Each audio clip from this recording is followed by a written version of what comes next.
when I come to Vietnam, I see the trend. And I understood that the cloud trend in many other countries will come to Vietnam very, very soon. And from the time, I always ask local people. Some of them I know, some of them I trust more, some of them I work for a long time. And when people say to me, no, it would not work in Vietnam, I know this is the time for you to start. Oh, wow. How so?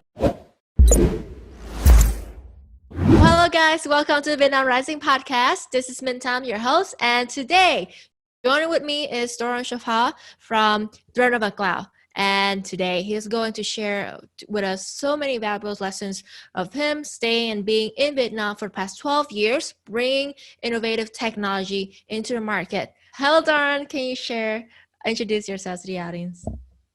Sure, Tom. Thank you very much for the opportunity. My name is Doron. I live in Vietnam for the last 12 years. Originally, I'm from Israel, and I used to live in Hanoi for 7 years, and then move here to Ho Chi Minh City. I'm the founder and the CEO of a company named Renova Cloud. Our target is to help company to automate and to move to the cloud infrastructure and to build their cloud environment. Basically, this is part of digital innovation that many organizations today are going through, and we are part of it as an integrator and I would say consulting company in this area. All right. So, like, when you came the first time, was it because you heard about Vietnam and you were like, okay, let me come here and let me try to open a business here, or how did that happen? Can you? Oh yeah, sure. No. At that time, I was living in Hong Kong, and I was managing one Israeli company, and this company dealing with services. At that time, it's called value-added services to the telcos that just start to think about data, just start to get into the new generation and everything. And Vietnam was one of the countries that I was looking after. And when it started, my first time in Vietnam, I wouldn't forget it. I was still in Hong Kong, and it was like 2005.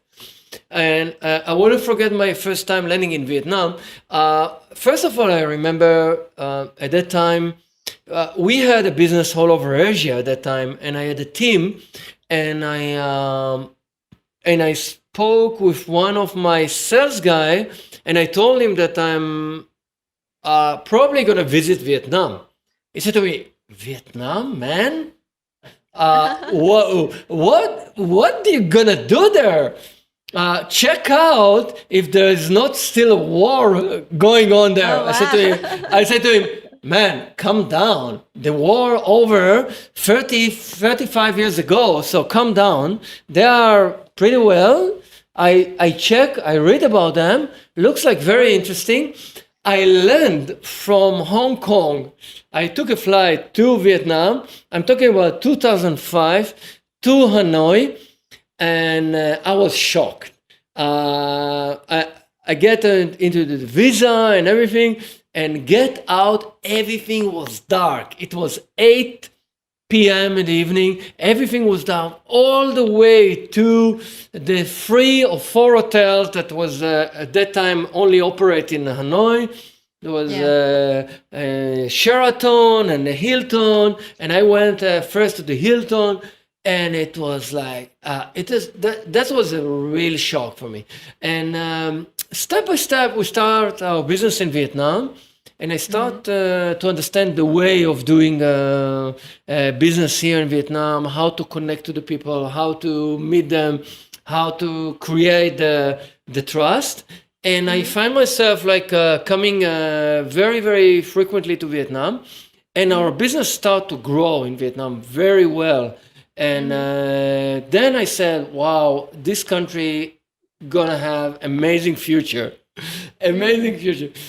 And I decided to, and I told to the owner of the company, I told him, listen, we're gonna continue to work together, but I'm gonna invent my own company in Vietnam, if you don't mind. Ah, wow. And he said to me, oh, what's that? You know, it's mean you're gonna leave us? No, I said, no, we're gonna stay together, but I will be independent.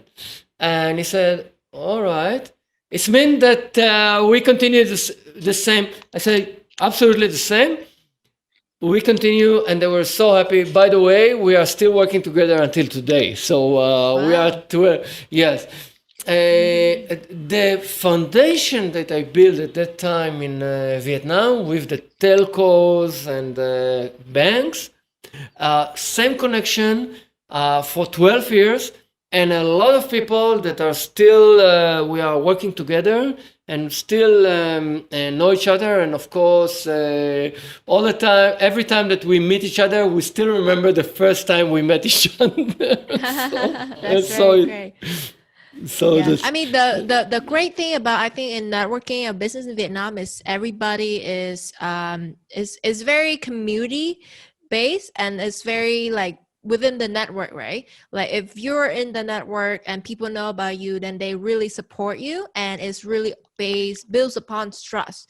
But how do you get started on that? How do you build trust into a new country that they don't know you before? You build trust by listen. You build trust by being very, very humble, and you build trust by not being arrogant and think that you know everything. And even you see a lot of things that you think, oh, why they don't do it like that, or why they don't do it like that. You basically observe. And the first thing that I would love to suggest, and this is my rule of thumb for every place that I go, and especially a country like Vietnam, observe and keep your mouth shut up. And don't think that the people need your advice. Don't think that you are that kind of a smart guy or something like that. You are not. They know the country. They know where they are. They know the process. You are just another guy that came here and trying to offer something that they might be in some part help them to build a business. Don't get too proud of yourself. You are not that interest, and be humble. And this is especially here in Vietnam. And you put and you start to build your relationship step by step by step, and get connected with the people. And sometimes they ignore you, sometimes they don't answer you, and in many cases you are waiting, and you don't and you learn not to push. You learn here in Vietnam you cannot push people to move on. They have their own pace, especially in big organization. And the story in big organization is here in Vietnam, which is, you can see it everywhere. Even the top management, even if you have access to, let's say, the CEO or anybody else, it's fine. It's a good start, and he can give his bless to his project or something. You even didn't start your job. You have a lot of work to do on the mid-level, the lower level, and everybody, because if the people around it wouldn't agree to go ahead, and they don't see this project as a beneficial project, they would never do it, and you will find obstacles all over the way. So the consensus inside the organization is so important. So it doesn't come like that. It doesn't come like that. You are coming and you got an order from the CEO or the chairman and thing done. Forget about it. Yeah. I mean, I think culturally in Asia in general, people are very network based, and you build upon trust. You might know someone for like 5-7 years, and only when there's the right time, then that's when you start doing the business together. And I agree, like we do technology and implementations, like the software implementations to our company's customer as well.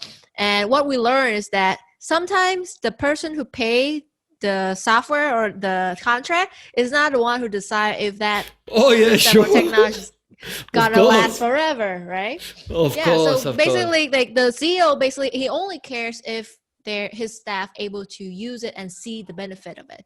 If it doesn't benefit for them, then he doesn't care how much or how beneficial for him on the cost. He wanted to make sure that the staff, they would use it.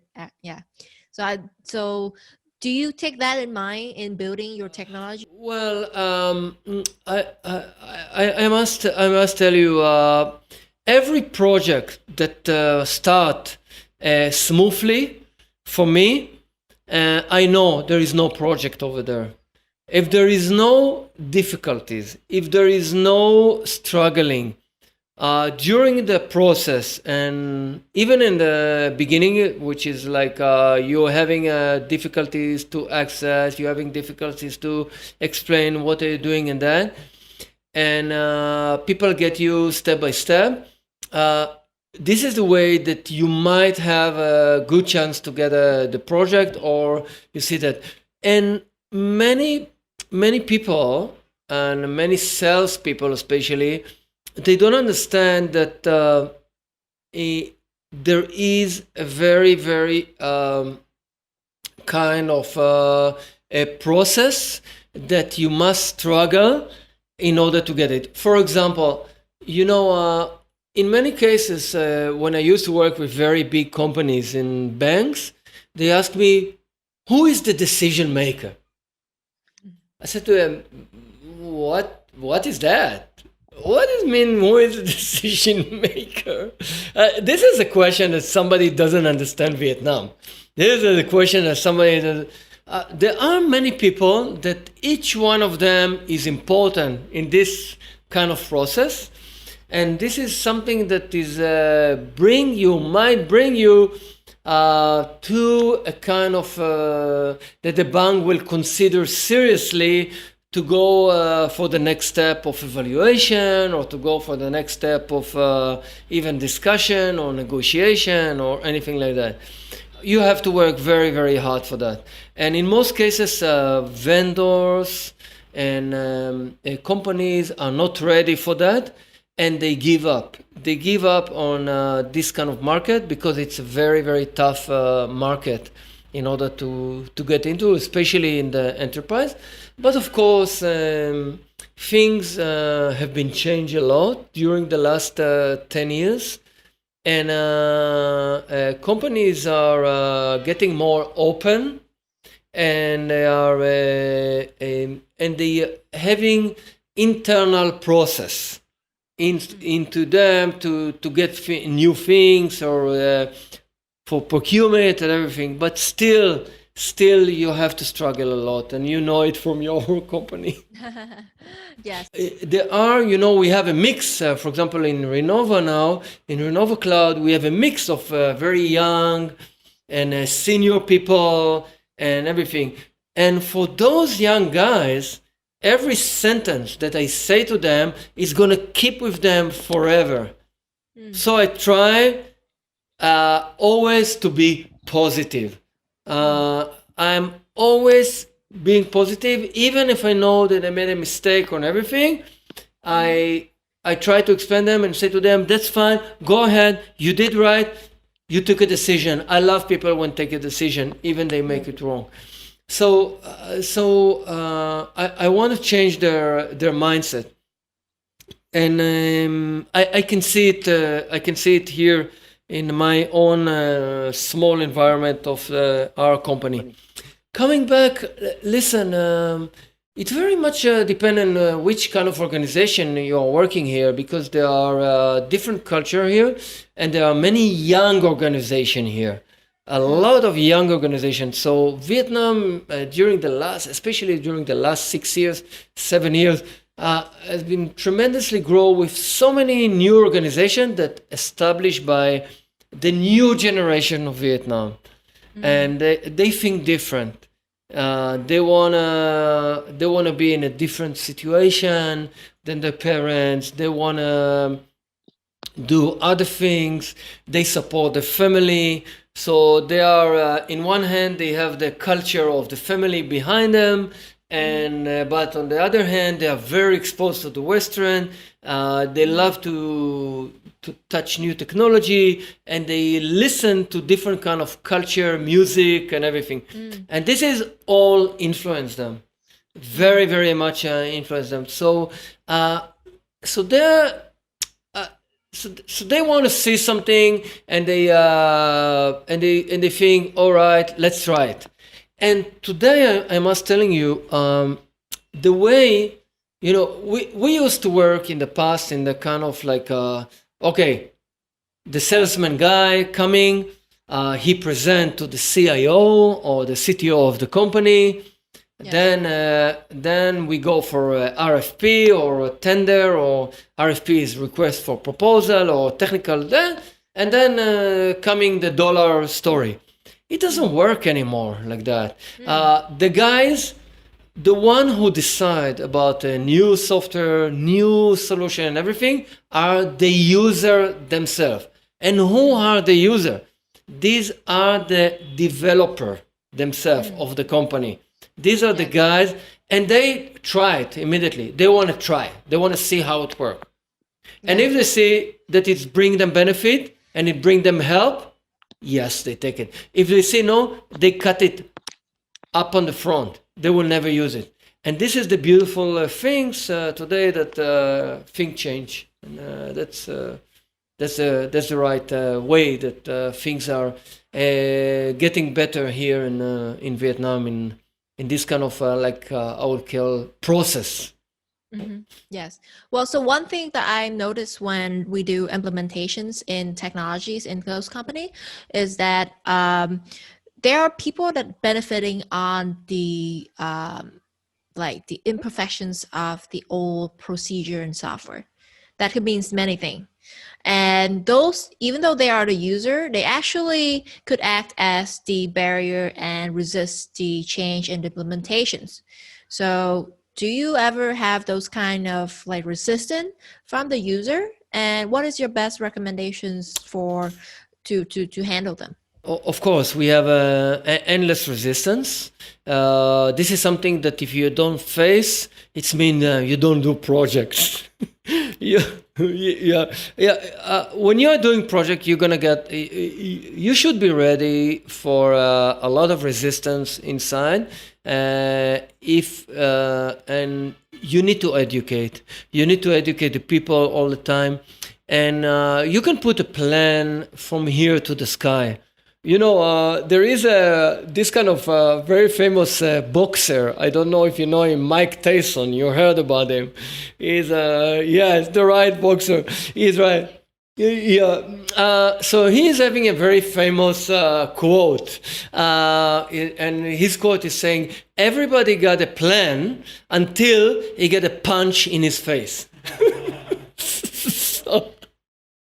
And this is something that I really love to all the time say to myself. And yes, we get a plan. And then you see, so how you do that? You do it by listening and trying to understand. Try to understand where is the barrier. And in many cases, it's not a technology barrier.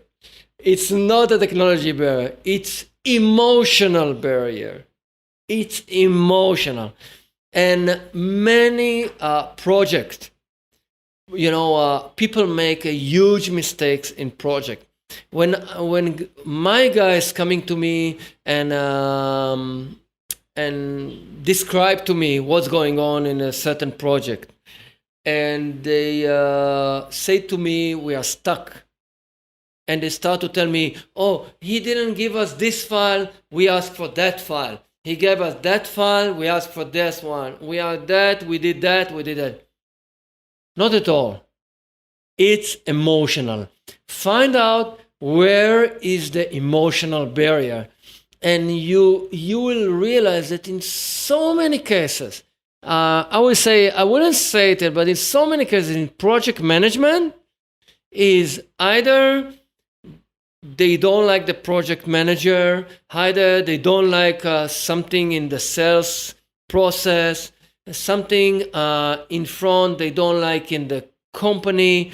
They have an issue with one person or other person, and this is purely human being emotional barrier that you need to understand where they are.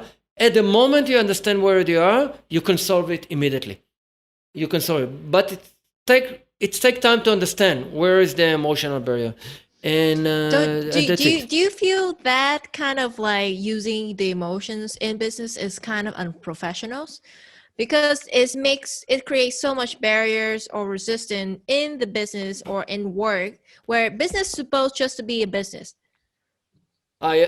People involving their emotions. Oh, I disagree. I totally disagree with you, Tom. Yeah, can you elaborate more? I totally disagree with you, Tom. We are doing business with people, and it's been like that thousands of years ago, when the old Hebrew men ran out of Egypt as a slave and start to sell stuff in the Sinai desert, and it's came until today, and it will be probably going to sustain like that. In all of the cases, it's all about human, and emotion is part. So I tell you something, show empathy. Show empathy to the size in front of you. Not only say to him from the mouth outside, yes, I understand you, and there's all of this kind of politically correct word and sentence. People don't buy it. People understand and feel your energy. People see your empathy, if you are care or doesn't care. People feel immediately if they have a human connection with you, if they feel good together with you, or they feel scratchy around you. And they feel it immediately. And you cannot imitate here. You cannot imitate it.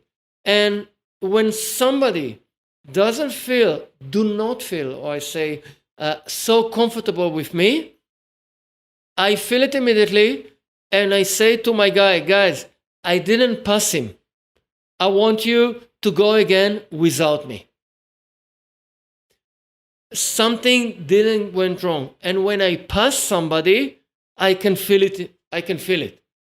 So we had many cases, or some cases, that I feel that, for example, my communication with the CTO is very good. My communication or the empathy between me and the CEO was very good. But on the other hand, some of the guys from the technical, I didn't pass them. I took step back. Because it's all about people and emotional. It's not only business. I totally agree. Yes, technology come after. You need to show your value. You need to show what is the real value that you bring to the company, and why they should choose you and not others. And they always have options. And this is normal. This is normal, like every business. So empathy is the key, especially in today business. I see. That's very interesting. Well, I agree on the part that we should show empathy and makes a human connections with our clients, even though it's business to business. But it doesn't mean that a client couldn't be lifelong partner, like yours your partnership with you and Jet Views in Hong Kong, or like their previous company in Hong Kong, right? Right. But in, well, particularly in Vietnam or like in Asia, right? We take it, I feel it's a bit too far by bringing that kind of business and empathy to outside of work, like into, you have to go through so much of dinner, of talking, of networking, just to get someone to really like you, and I feel like that's a lot of Sure. work. It's a Do lot you of work. think? But Absolutely. it's worth it for you. Your Um, opinion, it's worth it. that's a lot of work. You need to work here very, very hard. I totally agree. And my parents. I had amazing parents, and a lot of things I've been studying for them. First of all, uh, fight all the time to give, to show your value.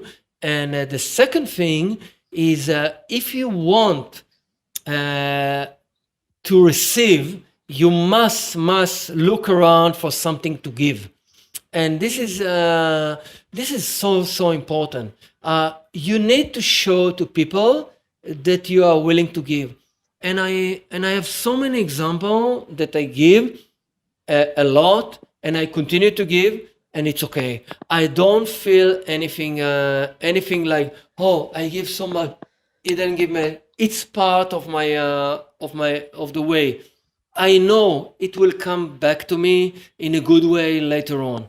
And this is the way you are doing business here. This is the way you are connected between people. And this is the way that people remember you and know you as a valuable person, as a good person. And this is very, very, very important. For me, it's more important than business, honestly.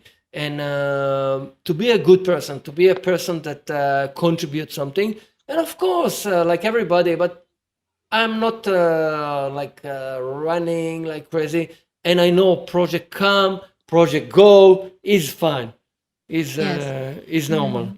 I tell you something. I see when I come to Vietnam 10 years ago, 12 years ago, I see the trend. And I understood that the cloud trend that happened 5 years ago, 6 years ago, 7 years in many other countries will come to Vietnam very, very soon.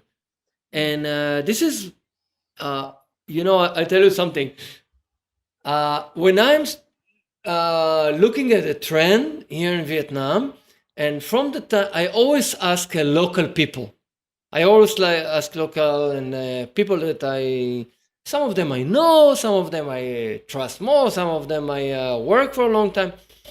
And when people say to me, no, it would not work in Vietnam, I know this is the time for you to start.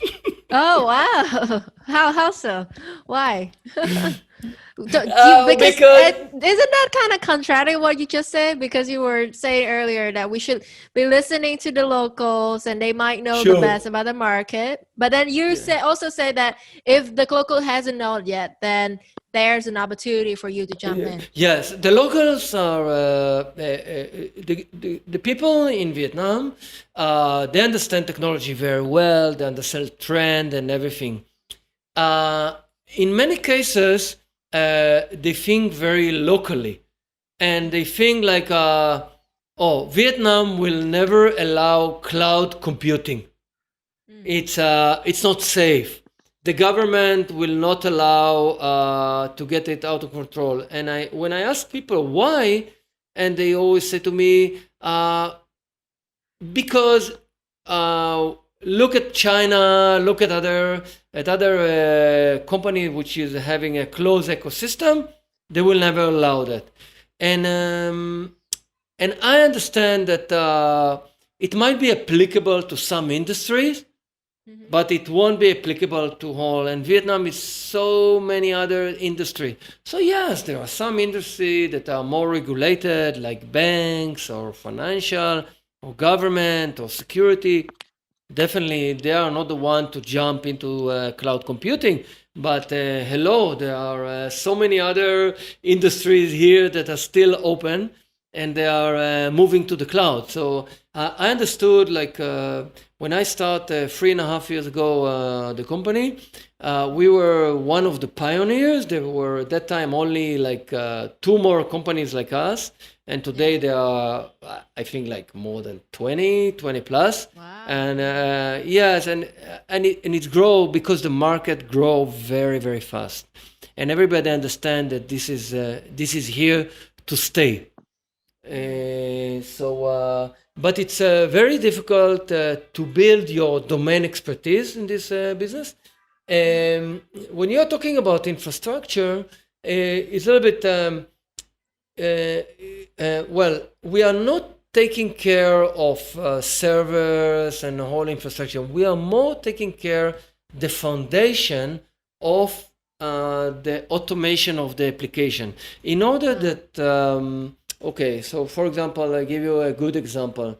When you are click on Momo application and you want to pay your coffee, or you want to do transaction to your friend, or you want to buy a voucher or anything, behind that there is a mechanism that automate all of this customer journey. So this is the customer journey that without cloud automation, without very strong behind that automation process that must be on the cloud, it cannot be on on-prem, it won't work. Why? Because let's say Momo or any other application, or let's say a wallet, they do a promotion. Let's say tomorrow there is a birthday in a very big university and they want to do a promotion for all the students in Vietnam.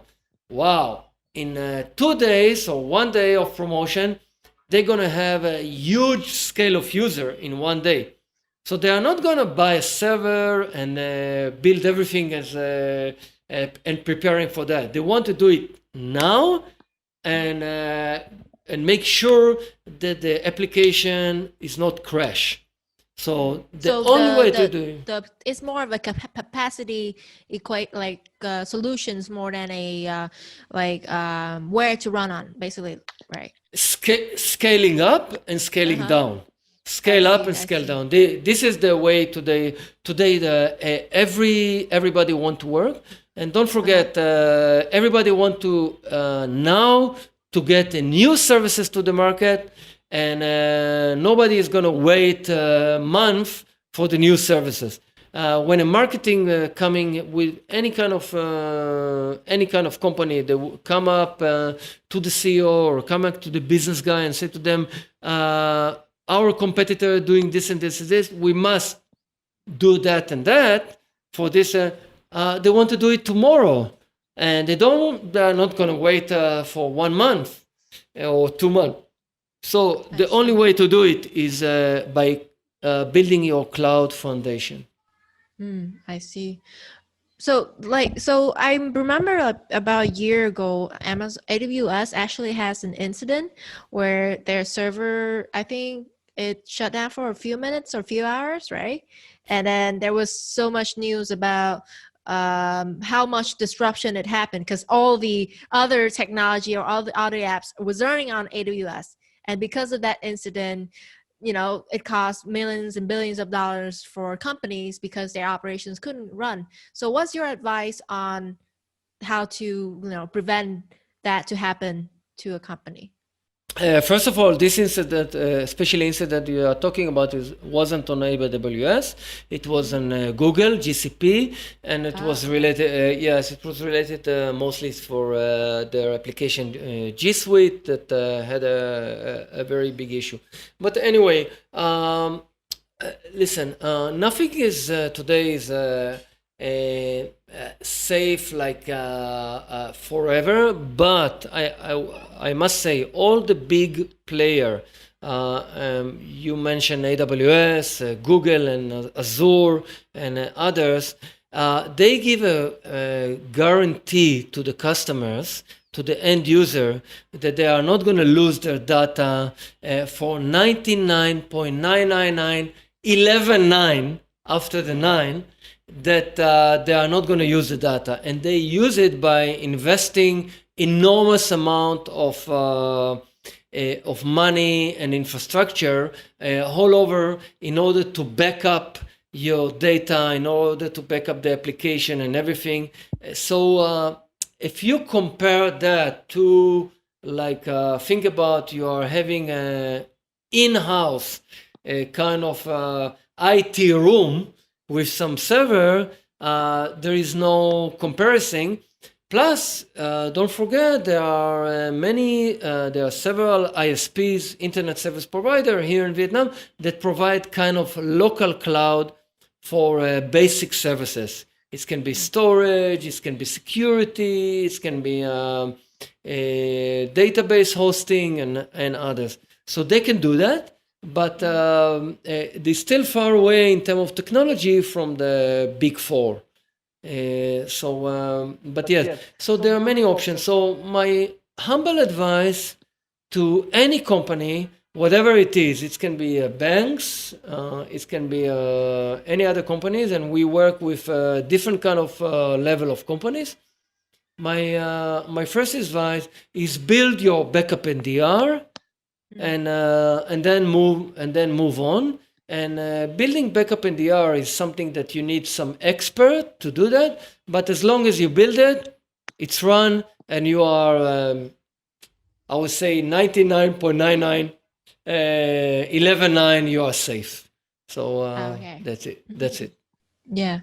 So so you're specialized in just bringing and developing innovative technologies for many industry. So do you, for Vietnam, for any emerging markets, do you think it's better to get the first mover advantage and educate the market the way you want about the technology, or you would prefer to wait till the market is ready when there are multiple players in and the consumers already know what that technology is? Do you think which way is better for an emerging market? My way, in order to get advantage, this is my way, because when I see that there are too many ships in the market, in the ocean, and there are so many nets running after 2 or 3 fish that are running around, it might be too late. I wouldn't get any advantage. I'm trying to always look ahead, like 3 to 4 years ahead, and I know that it's taking a process. But when you are bringing a new technology, or you bring a new innovation to the market, that the market is not ready, you also learn a lot of things on this market. But you need to be very tough, first of all, mentally. You need to be very humble and mentally be strong, and understand that it takes time to educate the market. It will come, and it won't come in one day. It will come step by step, but you will see the progress. And I see that back 12 years ago in several innovations that I start, and I see the process and I see the progress, and it's going almost in every industry. So coming back to your question, personally, I rather to be earlier than the market to start. That's give me something. But of course, you have to take under consideration to be very humble in terms of cost and cost saving, and not to throw your money so fast in the beginning, because the market is not ready yet. Was there any kind of big learning for you in bringing new technologies in and realize that the market wasn't ready for it? Oh yeah, sure. I've been failed so many times, here in Vietnam, bringing in new stuff and new technology. You need to have a plan. You need to have. You cannot come and say, "Oh, there is amazing stuff that I saw that they are doing in Israel, or they are doing that." First of all, the big lesson that I learned, you need to understand the regulation.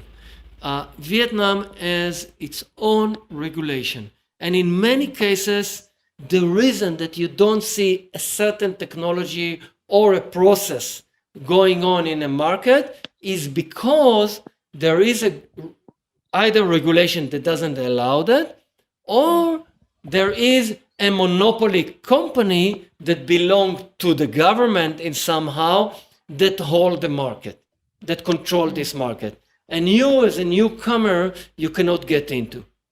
So you either cooperate with them and bring them another added value that they can add on, or you either step back and do other things. Because with those guys that are controlling the market, there is a reason that they are controlling the market. And and you need to understand what is the reason. Sometimes you don't understand what is the reason, which is good. You better don't understand. You better don't understand. You don't understand. They have their own reason. It's fine. But you need to know that there is. And it's happened to me in several cases that I was feeling that I'm starting the right thing, and then I realized it's the wrong direction, and you need to go back to the way you start. And I'll tell you a nice story that I was always kind of.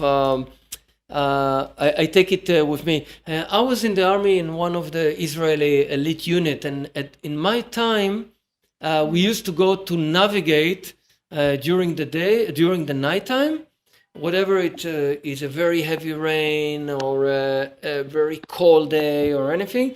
So we navigate with a closed map, and you study your route of navigation during the daytime.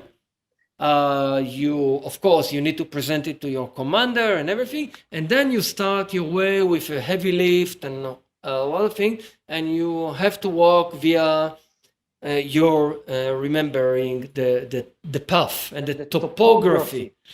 It's very, very tough because you need to count your steps all the time, and every moment you need to know where you are. You need to know where you are, correction. And in many cases, you find yourself telling yourself stories. What does it mean telling yourself stories? You see a mountain and you said, this is my mountain. Here I need to go. And then, oh yeah, the left side is the right one. The right side is north, west, I'm riding. And then you realize you are totally lost. So what you do when you already walk 20 or 25 kilometers, you need to walk, let's say you have another 25 kilometers or another 20 kilometers to finish your whole route, but you lost your way. What are you going to do? You are in totally, you cannot open a map. You cannot call to anybody because there is no communication. You are only by your own. So the most term of rules that you need to do in this kind of situation, you need to go back to the place that you are sure, 100% sure where you are. 100% sure. So you need to take yourself and go back. And this is a very, very tough. Because you might go back 5 or 6 or 7 or even 10 kilometers back, and you are tired, you are carry a heavy carriage, it doesn't matter. Because if you continue to tell yourself stories, you definitely the army gonna take a helicopter to find you out in the morning, and you're gonna lose your whole prestige and everything in the unit, and that's going to be horrible. So you must go back. So same in business. You need to know where you are. You always need to know what are you doing, and if you feel that you are in the wrong direction or you choose the wrong path, it's fine. It's happened. Go back. Think again.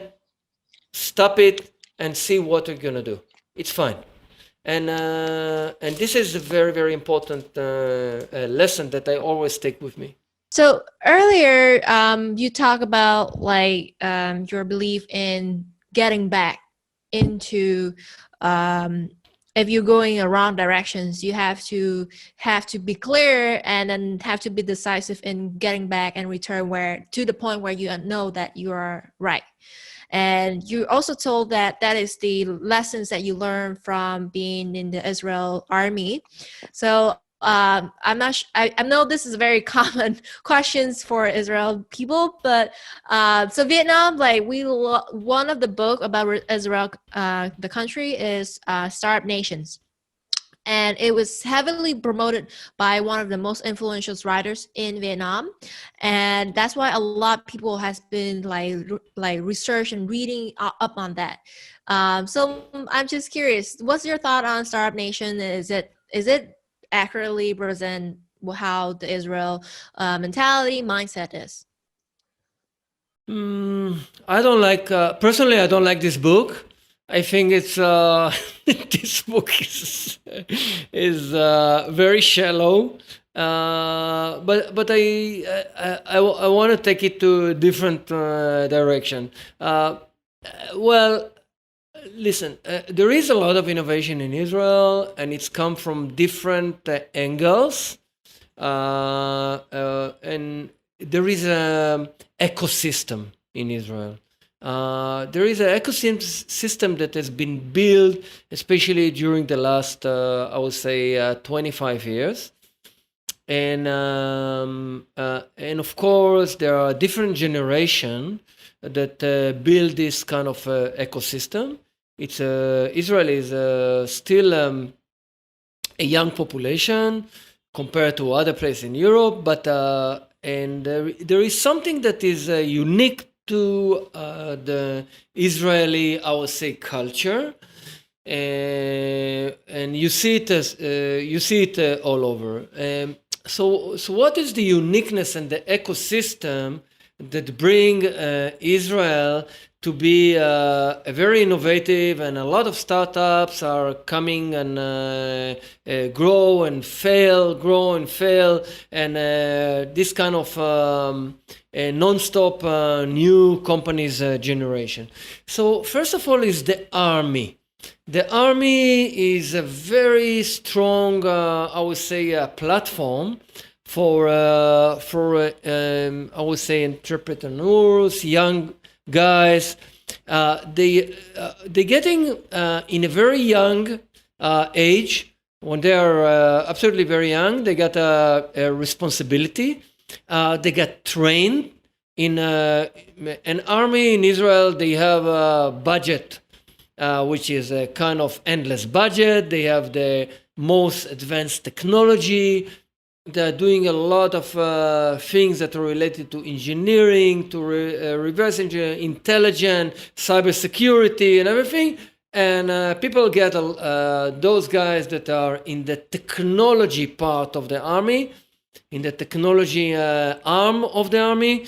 They have been chosen very carefully by the army before, because the army have a system to choose this kind of people, and they bring them in and they train them and they bring them very, very well practical. So people get, in the very young age, they jump the story of university and everything.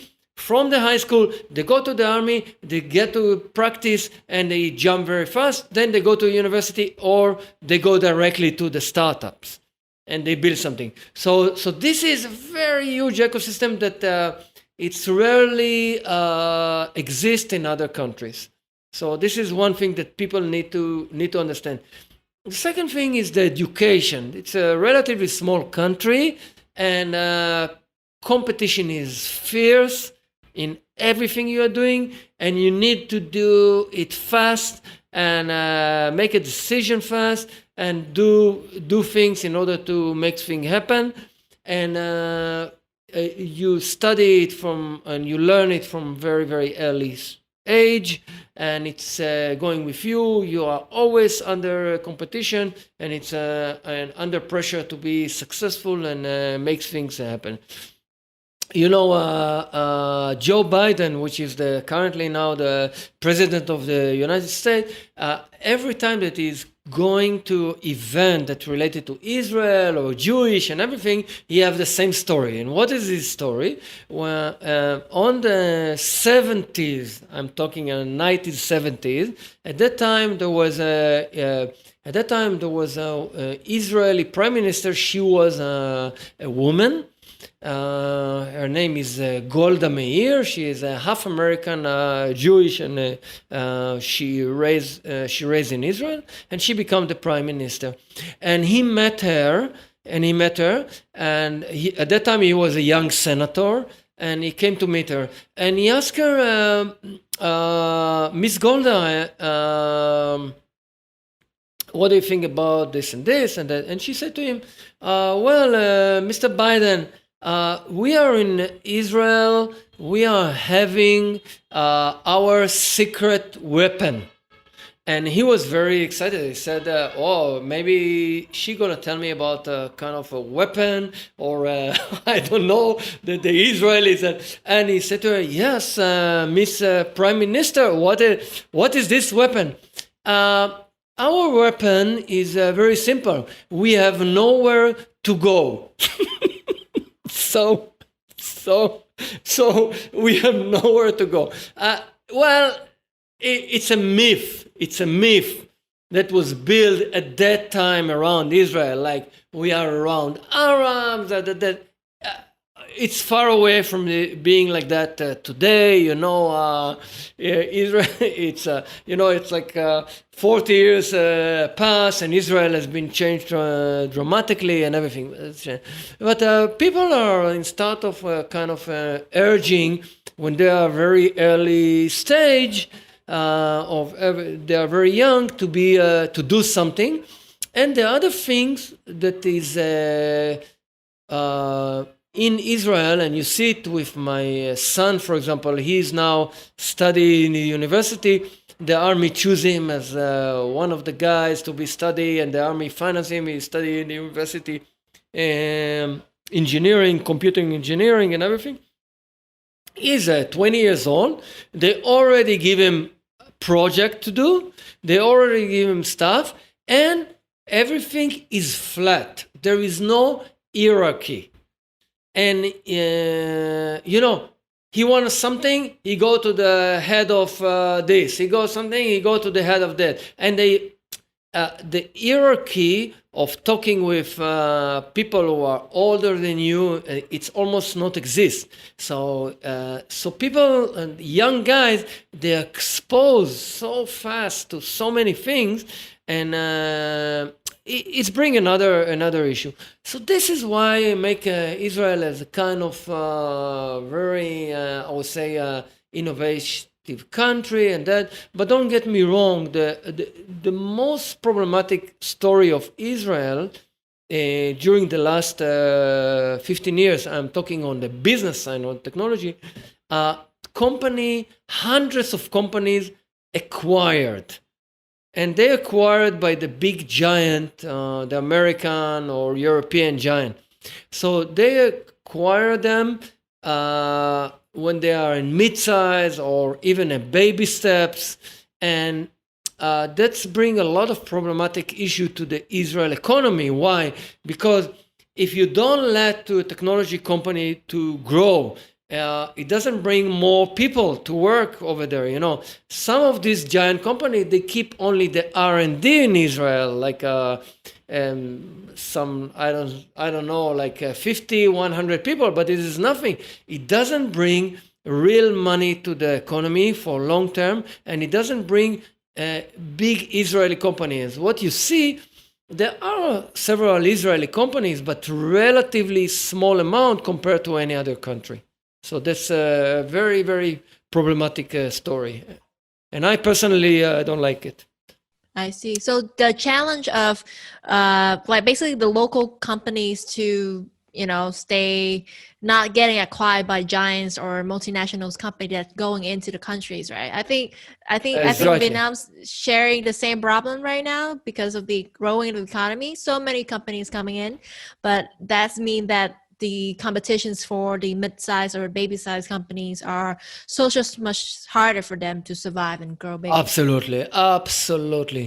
And this is something, listen, Vietnam is still a very strong hub for engineers, a very strong hub for innovation, and also for outsourcing. Don't forget about it. Even though the salary price getting higher and higher, it's still far away from what people earn in the US or in Europe or even in Israel in terms of don't forget, Vietnam bring to every year around 40,000, 35,000 a year new engineer to the market. You look at Israel, it's a small country compared to Vietnam. It's nothing. So Vietnam has a huge capacity to grow. So massive capacity to grow. Yeah. So to recap this episode, then I would like you to tell to the audience what is something that you want them to take from this episode. What is the key learning that they should learn from you? There are many key learning that I would like to say, but something that I would like to emphasize is, first of all, whatever you do, and do it with passion, with a lot of passion, and love everything you are doing. And if you don't feel that you love what you're doing, just quit and move on. You are doing your podcast. You are staying in Singapore. You love it. You enjoy it. You think that this is your mission, and you are doing it with a lot of enthusiasm, and you do it amazing. You do it well, and you invest in it. And this is something that I also learned during my life, also in the army and everything. The tent is never stay or stand by itself. You need to make sure all the time, you need to work very, very hard for him to stay in the storm, in the rain and everything. Otherwise, it won't protect you. And you need all the time to make sure that there are no wolves attack it. And you need to... And tent is never stand by itself. So build your own canoe, build your own, and be on your own rescue, and love what you are doing. This is so important. And I look at myself for the time that I've been here in Vietnam. I love to be here. I enjoy the challenge. I embrace it. I know, of course, like everywhere, like every person, I used to have a tough time. I used to have a better time. This is not everything is glamorous. Not everything is happiness. And I'm not, doesn't look for happiness. I don't like this kind of word.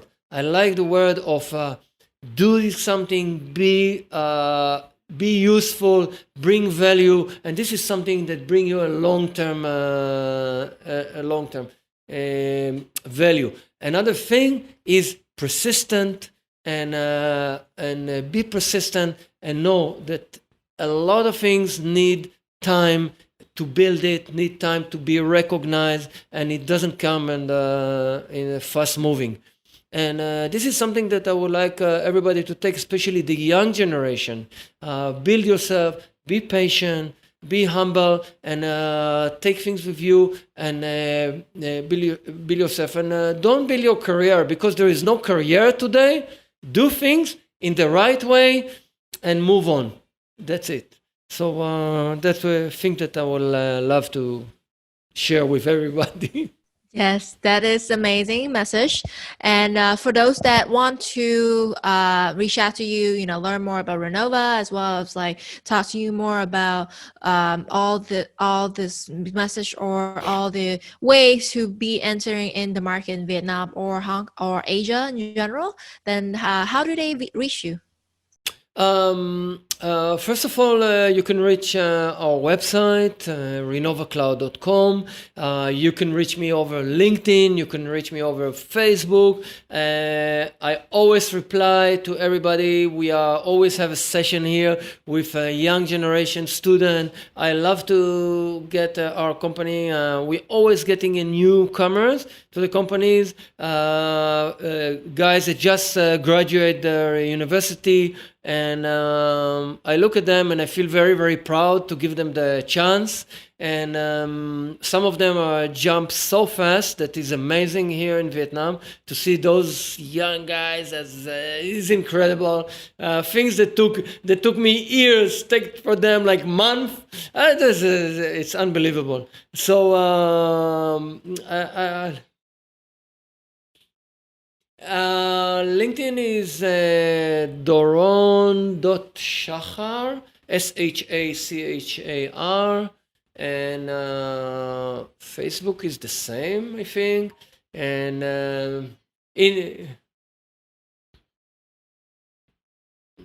dot Char,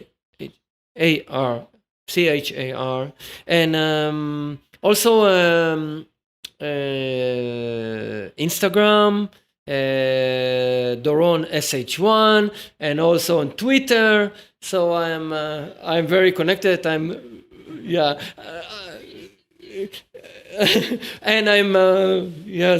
I contribute a lot to the politics in Israel, especially against the current government. That I'm really, really not supportive of them.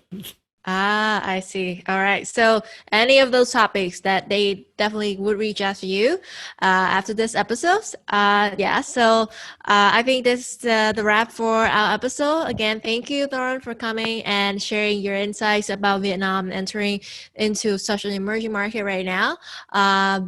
Thank you guys, the audience, to hanging out and enjoy this episode. If you like this episode, reach out to Doron to talk more to him, or let us know on our social medias like Vietnam Rising Podcast to let us know what your thought on this episode. Thank you for listening. Thank you very much. I'll see you in the next episode. Bye-bye. Thank you, Tom.